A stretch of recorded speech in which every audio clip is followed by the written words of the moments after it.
사랑의 하나님 아버지 감사합니다. 그리스도께서 우리에게 왕으로 우리의 심령과 가정과 교회를 다스려 주시고 우리는 전적으로 아버지 하나님의 놀라우신 은혜를 찬양하며 그리스도를 자랑하고 성령의 인도함 가운데 살아가는 주님의 참된 백성의 모습이 나타날 수 있도록 주여 이 시간 말씀 가운데 역사하여 주시옵소서. 예수 그리스도의 이름으로 간절히 기도드립니다. 아멘.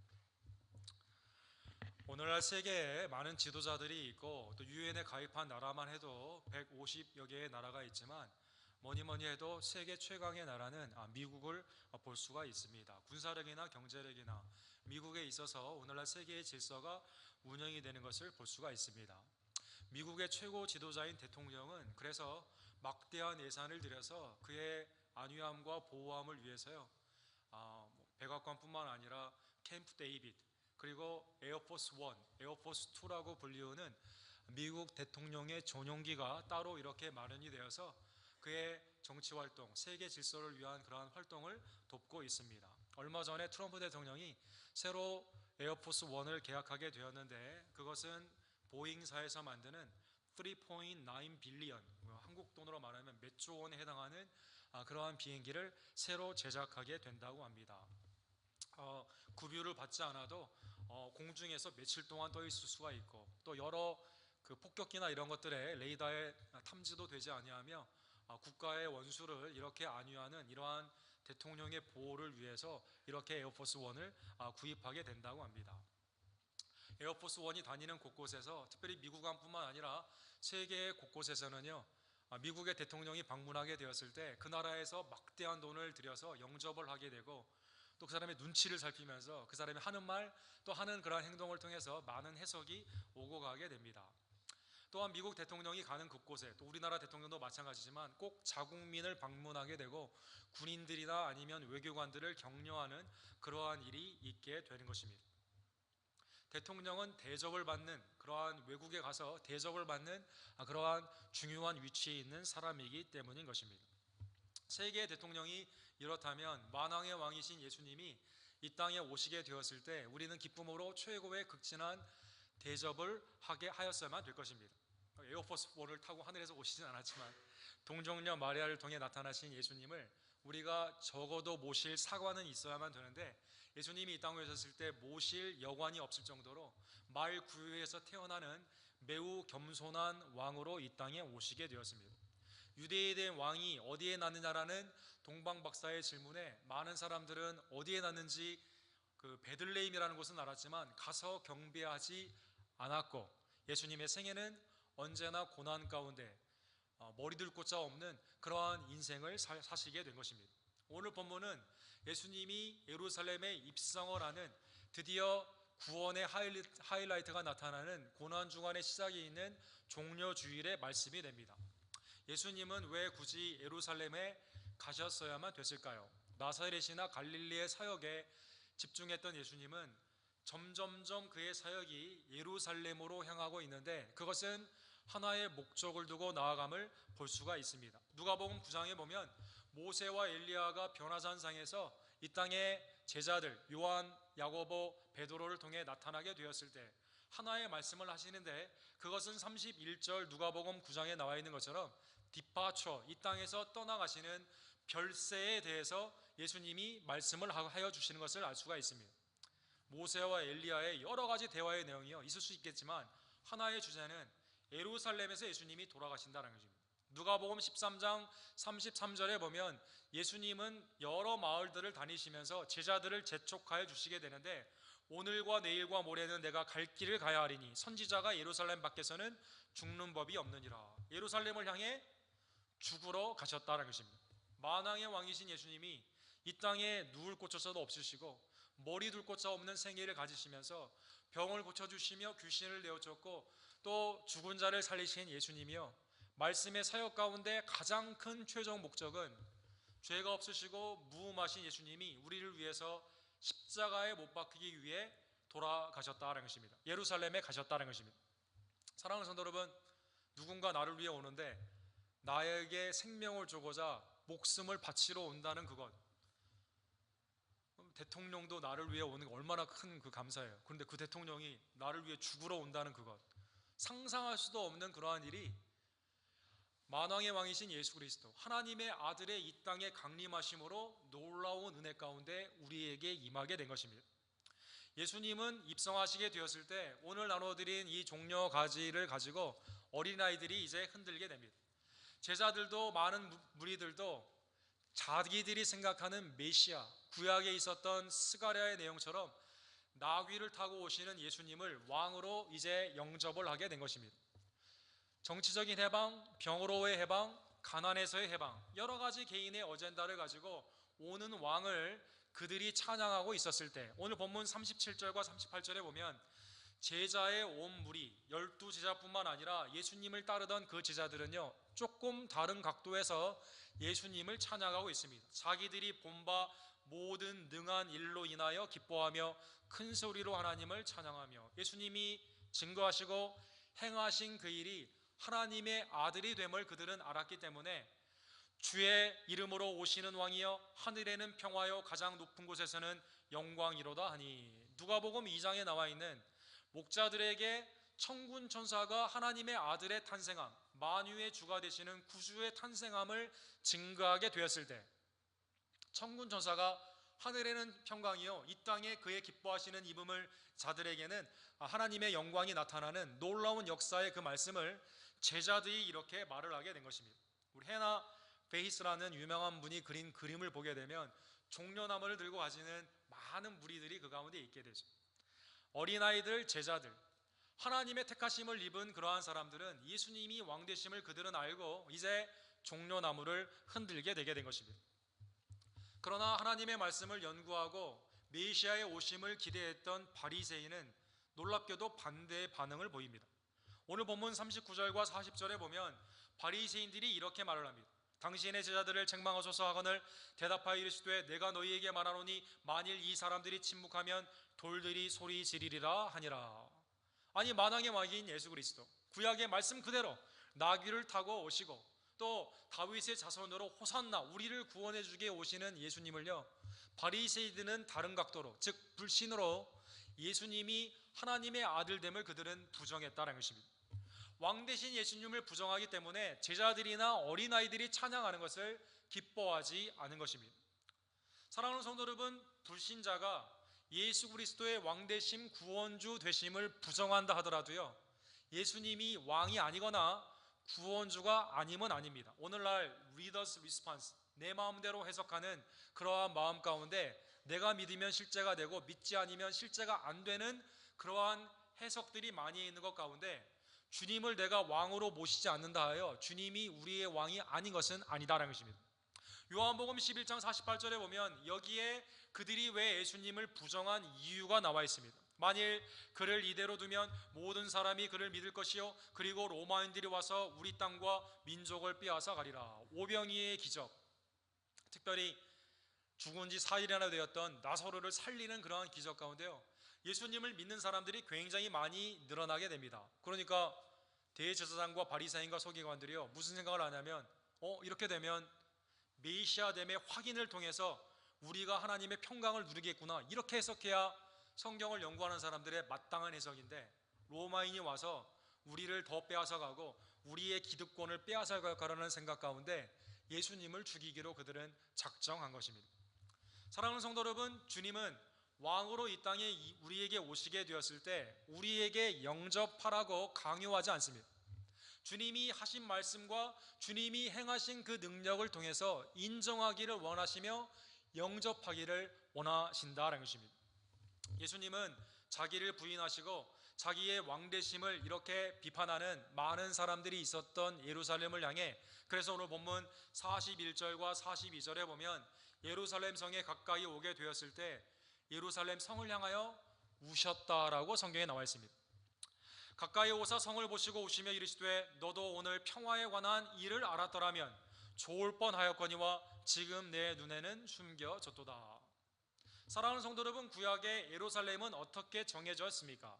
다윗을 통해 여부수 사람들을 몰아내고 하나님의 평강의 도시로, 예루살렘 자체가 평강을 의미하게 되는데 우뚝 솟은 시온산으로 하나님의 영광의 제사장의 나라를 나타내는 평강의 나라를 주시기 위해 예루살렘이 이제 그곳에 정해지게 된 것입니다. 그래서 거기에 회개하고 주님 앞에 예배를 드리는 자에게 죄사함의 놀라운 은총이 있게 되고 하나님의 놀라운 샬롬, 평강이 그 가운데 있게 된 것이죠. 그러나 하나님을 경배하지 않고 하나님 앞에 불순종하게 되었을 때 예루살렘은 평강이 아니라 전쟁의 도시, 착취와 약탈의 도시, 강도의 구렬로 그렇게 바뀌게 된 것입니다. 성경에 보면 예수님은 적어도 3번 우셨습니다. 예수님이 우시는 그러한 장면을 보게 되면 요한복음 11장 35절에 나와 있는 것처럼 나사로가 죽었다는 소식을 듣게 되었을 때 예수님은 눈물 흘리셨다라고 나와 있습니다. 제임스 티소의 유명한 그림에 보면 예수님의 윗, 우셨다, 그 사진 좀 보여주시면, 예수님이 우셨다라는 그 뜻의 우셨다는 것은 위핑이라는 뜻인데요, 눈물을 흘리며 통곡해서 울었다는 뜻입니다. 예루살렘을 향해 오신 예수님, 나사로의 죽음을 향해, 죽음은 인간의 죄의 결과로 말미암아 오게 된 것으로 사랑하는 나사로의 죽음을 애도하며 예수님은 우시게 된 것입니다. 히브리서 5장 7절에 보면 예수님은 또 한 번 우셨다라고 나와 있습니다. 겟세마네 동산에서 이 잔이 내게서 지나갈 것을 원하신 예수님은 그러나 내 뜻대로 마옵시고 아버지의 뜻대로 하옵소서라고 하면서 땀방울이 핏방울이 되도록 우셨다라고 성경에 나와 있습니다. 히브리서 기자는 그 장면을 이렇게 표현합니다. 그가 육체에 계셨을 때 자기를 죽음에서 능히 구원하실 이에게 심한 통곡과 눈물로 간구와 소원을 올렸고 그의 경건하심으로 말미암아 들으심을 얻었느니라. 죄 없으시지만 인류의 죄악을 담당하셔야 되는 예수님이 통곡과 눈물로 하나님 앞에 간구했지만, 그러나 그의 경건하심을 통해 하나님 아버지의 뜻, 인류의 죄에 대한 심판을 십자가에서 지실 것을 받아들이시고 여러분과 저를 위해 당당히 십자가를 지시게 된 것입니다. 사랑하는 성도 여러분, 예수님이 예루살렘을 향해 우신 이유는 그러면 무엇일까요? 예수님을 영접하지 않았던 예루살렘은 곧 AD 70년에 다음 세대에 멸망하기 때문이다라는 것입니다. 43절에 보면 날이 이를지라 내 원수들이 토둔을 쌓고 너를 둘러 사면으로 가두고, 오늘 본문에 보면 토둔이라는 전쟁 용어가 나와 있습니다. 오른쪽 위에 사진을 보여주시면 임방크먼트라고 불리우는 이 토둔은요, 로마 사람들이 당시에 전쟁을 하는 기법을 의미하고 있습니다. 예루살렘 성이 있으면 바로 들어가 전쟁을 하지 않고요, 이 주위로 또 다른 성을 가둬두기 위해서 쌓게 되는 것입니다. 그래서 오늘 본문에 보면 너를 둘러 사면을 가둔다라는 토둔의 역할이 나와 있게 되죠. 그래서 음식이 오공하는 그 길을 막습니다. 물이 지나가는 그 물을 막습니다. 수많은 사람들의 여행을 못하도록 그 길을 막게 되는 것입니다. 그 안에서 굶어 죽거나 병들어 죽게 하는, 양식이 없어 죽게 하는 그러한 방법을 그들은 쓰게 되는 것입니다. 너와 및 그 가운데 내 자식들을 땅에 메어치고 돌 하나도 돌 위에 남기지 아니하리니 이는 내가 보살핌을 받는 날을 알지 못함을 인함이라 하시느니라. 그래서 얼마나 제자들이 예루살렘 성전을 보면서 예수님 얼마나 큰 돌입니까? 얼마나 좋은 성전입니까? 그 성전이요, 이 AD 70년에 디도 장군으로 말미암아 돌 하나도 남기지 않게 되는, 오른쪽 아래 사진에 보시면 지금도 웨스턴 월, 통곡의 그 벽 아래 당시에 로마 사람들이 토둔을 쌓고 그리고 그 성전을 이제 공격함으로 말미암아 무너진 무대기의 돌이 지금도 이렇게 박물관처럼 이 지정 장소로 이렇게 보여주고 있게 되는 것입니다. 이유는 하나님의 보살핌을 받지 않았기 때문인 것입니다. 하나님의 놀라운 은혜를 그들이 감사함으로 받지 아니하고 우상을 섬깁니다. 바빌론이 쳐들어오면 애굽의 힘을 기대려고 합니다. 페르시아 시대에는 페르시아 왕에게 조공을 바칩니다. 헬라 시대에는 알렉산더를 비롯한 수많은 헬라의 제왕들에게 세금을 바치며 조공을 바치며 하나님이 아니라 다른 세상 왕을 섬기기 때문에 AD 70년에 이제 로마로 말미암아 이스라엘은 멸망을 하게 되는 것입니다. 여러분, 우리 토요 말씀 시간에 등잔대, 그렇죠? 성전에 있는 등잔대, 성소에 있었던 등잔대가 금 1달란트로 이렇게 만들어졌다고 배웠는데요, 디도 장군의 개선이라고 하는 현재 로마의 큰 개선문이 있는데 거기에 AD 70년에 어떻게 이스라엘이 멸망했는가 자세히 나와 있습니다. 이 그 달란트 그리고 수십 달란트로 들여진 이러한 성전에 있는 기구들이 얼마나 무거웠는지요, 그 금을 들고 다 로마 사람들이 착취를 하게 된 것입니다. 그래서 예배를 드리지 않던 그 성전이 완전히 몰락을 하게 되는 것이죠. 그뿐이 아닙니다. 요세포스의 기록에 보면 무려 110만 명이나 예루살렘 성뿐만 아니라 유대 지역에 불을 지르게 됨으로 말미암아 그렇게 많은 사람들이 죽었다고 합니다. 요세포스의 기록에 의한 데이빗 로버츠의 그림에 보게 되면 예루살렘 당시에 있는 실제에 있었던 많은 사람들의 죽음이 이렇게 잘 표현이 되고 있습니다.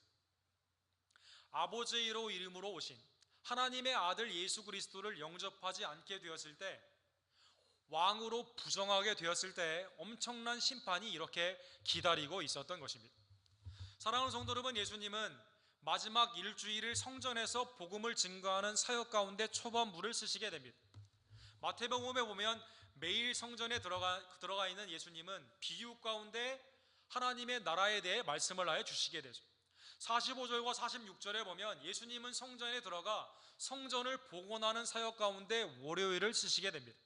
성전에 들어가서 장사하는 자들을 내쫓으시며 그들에게 이르시되 기록된 바 내 집은 기도하는 집이 되리라 하였거늘 너희는 강도의 소굴로 만들었도다 하시니라. 하나님이 원하시는 성전은 만민을 위해 만민이 기도하는 집이었습니다. 사랑하는 성도 여러분, 솔로몬이 성전의 봉헌식 낙헌제를 드리게 되었을 때요, 그때 두 가지를 기도하게 됩니다. 하나는 이스라엘 백성들이 자기를 포함하여 하나님의 말씀에 순종할 것을 원하고, 두 번째로는요, 죄를 짓게 되면 이곳에 와서 기도하게 되면 하나님이 우리의 죄를 사해달라는 그러한 내용이었던 것입니다. 그래서 성전은요, 죄를 지은 자가 와서 회개의 기도를 하는 곳입니다. 또 하나님의 제사장의 나라로 하나님의 영광이 세계에 편만해지기 위해 만민을 위해 기도하는 그러한 집이었다는 것입니다. 그러나 당시 이스라엘 사람들은 어떻게 이것을 바꿨습니까? 강도의 구렬로 바꿨다는 것입니다. 이사야 56장 7절에 보면 기도하는 집이 아니라 결국 성전의 마당만 밟는 집이었습니다. 에레미야 7장 11절에 보면 장사치들이 성전에 있는 이권을 향해서 참 예배가 없고 하나님의 타락 가운데 이제 강도의 구렬, 그렇죠? 구렬이라는 뜻은 사자들이 사는 굴 같은 것 같은 것이거든요. 댄이라는 뜻인데 강도들이 우글거리는 그러한 곳이 되게 되었다는 것입니다. 바빌론에 의해 이스라엘이 망하게 된 것처럼 지금 이스라엘 유대인들이 하나님의 그 아들 예수 그리스도를 왕으로 영접하지 않음으로 말미암아 곧 로마로 말미암아 멸망을 하게 되는 것입니다. 예수님은 그래서 47절과 48절에 보면 날마다 성전에서 가르치셨다라고 나와 있습니다. 대제사장들과 서기관들과 백성의 지도자들이 그를 죽이려고 꾀하되 백성이 다 그에게 귀를 기울여 들으므로 어찌할 방도를 찾지 못하였도다. 사랑하는 성도 여러분, 오늘 본문을 통해 참신앙과 거짓신앙의 차이가 극명하게 드러납니다. 참신앙은 어떤 것입니까? 주님의 전, 아버지의 집으로요, 하나님께 간구하는 기도의 집입니다. 또 예수님이 말씀하신 것처럼 성전은 말씀의 가르침을 받아 하나님께 순종의 결단이 있는, 예배의 가장 큰 핵심이 되는 기도와 말씀의 곳이 곧 성전이며 그것을 받아들이는 것이 참신앙이라는 것입니다. 거짓신앙은 무엇입니까? 하나님의 말씀을 듣지 않습니다. 그런데 사람들은 두렵습니다. 여론의 방향을 따라 요동치는 그러한 것이 참신앙이 아닌 거짓신앙이라는 것입니다. 오늘 본문의 말씀을 다시 한번 기억하며 오늘 종려주의를 맞이하여 무리들이 자기의 어젠다 가운데 종려나무를 흔들었을 때는 며칠 후에 어떻게 되죠? 십자가에 못 박으소서라고 말을 하게 되죠.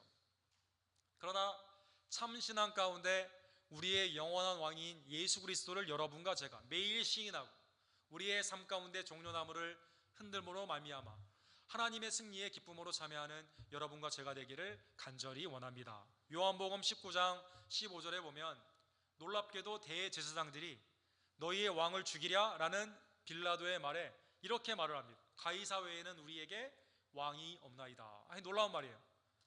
하나님이 왕이라고 가르치는 대제사장이, 하나님이 영원한 우리의 왕이라고 그렇게 선포하는 대제사장이 우리에게는 가이사 외에는 왕이 없다. 참 외식적인 신앙, 정말 표리부동한 하나님의 진도를 받는 그러한 고백이 내리는 것입니다. 사랑하는 성도 여러분, 우리의 신앙은 어떠한지요? 우리의 심령과 우리의 가정과 우리의 교회의 삶은 어떠한지요? 상황에 따라 내가 섬기는 것은 하나님이 아니라 당신입니다, 아니면 이것입니다라고 혹시 잘못 고백할 때가 얼마나 많이 있던지요. 디모데전서 6장 15절에 보면 우리가 부정한다 하더라도 영원하신 왕은 예수 그리스도인 것입니다. 기약이 이르면 하나님이 그의 나타나심을 보이리니 하나님은 복되시고 유일한 주권자이시며 만왕의 왕이시며 만주의 주시니라.